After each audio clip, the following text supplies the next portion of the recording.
Hello guys, जैसा कि आप सभी जानते हैं, यह हमारा stand for all YouTube channel है। यहाँ बेसिक से लेकर एक्सपर्ट लेवल की आपको क्लास उपलब्ध कराई जाती है।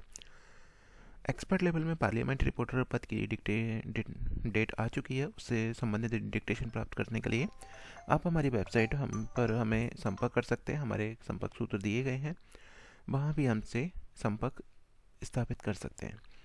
ये आनंद आशुलिपि मासिक पत्रिका अंक 3 प्रतिलेखन संख्या 32 सभी 80 शब्द प्रति मिनट की गति के लिए तैयार रहें। रेडी। अधिकांशतः आज स्थिति यह है कि हिंदी में कोई याचिका प्रस्तुत की जाती है तो उसे अस्वीकार कर दिया जाता है।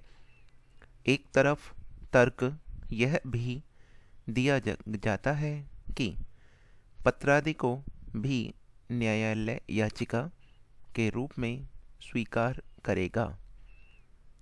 सर्वोच्च न्यायालय के एक न्यायमूर्ति ने इस दिशा में कुछ प्रयास जरूर किए थे, मगर आज कुछ परिस्थितियों से परंपरा में बदलाव आ रहा है। चापलूसी और मुंह देखी परंपरा का निर्माण हो रहा है। ईमानदारी पर आए दिन प्रहार होते हैं। अनुच्छेद 350 का को देखिए, शिक्षा का स्तर अंग्रेजी हो रहा है। हिंदी माध्यम से गरीब परिवार के बालक बालिकाएं पढ़ते हैं।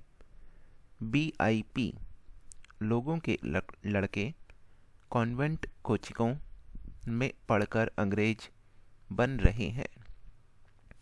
क्या यह 2 नंबरी अंग्रेज फिर राष्ट्रभाषा हिंदी का सम्मान करेंगे? कभी नहीं। अनुच्छेद 359 में हिंदी भाषा के विकास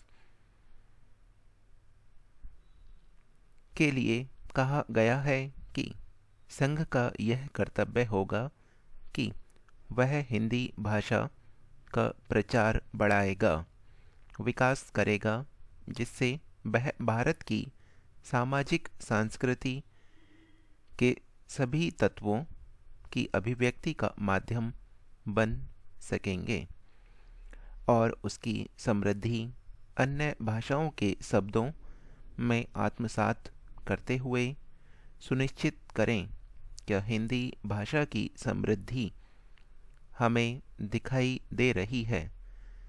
कदम कदम पर हिंदी के अपमान का प्रमुख यह एक कारण पाश्चात्य संस्कृति ही मुझे दिखाई दे रहा है। भारतीय संविधान के अनुच्छेद 343 में लिखा है कि संघ की राजभाषा हिंदी होगी। क्या दिल्ली में बैठे लोग यह नहीं देख रहे हैं कि सारी दिल्ली, जो देश की राजधानी है, अंग्रेजी के बोर्डों एवं कॉन्वेंट स्कूलों से पटी हुई है? समझ में नहीं आता कि संसद में बैठे मेरे भाई भारतीयता को क्यों भूल जाते हैं।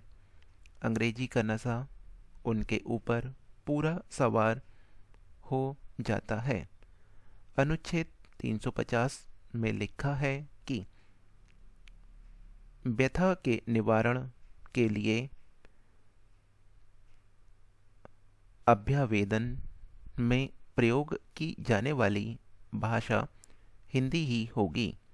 क्या पीड़ित व्यक्ति न्यायालयों में हिंदी का आवेदन देकर न्याय की मांग करने का भी हकदार बनेगा या नहीं? महोदय, प्रथम स्थापना ग्वालियर में होगी। समय से पूर्व ही होगी। जो मंदिर का पुजारी होगा वह भारतीय ही होगा तथा योग्य पढ़ा लिखा होकर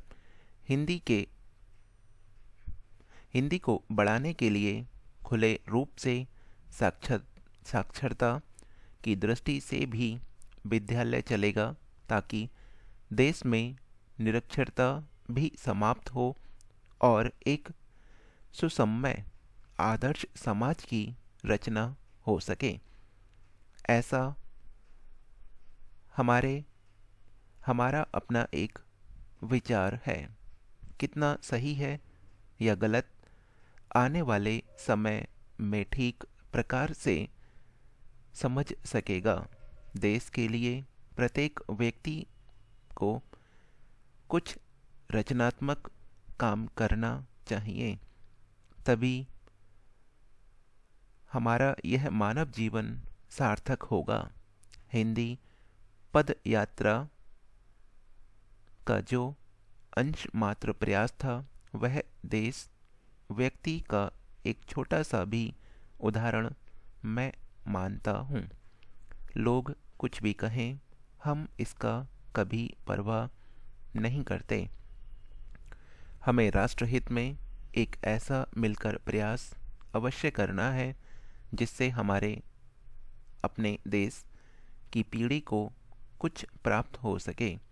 हिंदी माता मंदिर का निर्माण एक नई क्रांति लाएगा और तभी से मैं राष्ट्रभाषा का पूर्ण सम्मान समझूंगा। यह हमारी डिक्टेशन समाप्त हो चुकी है।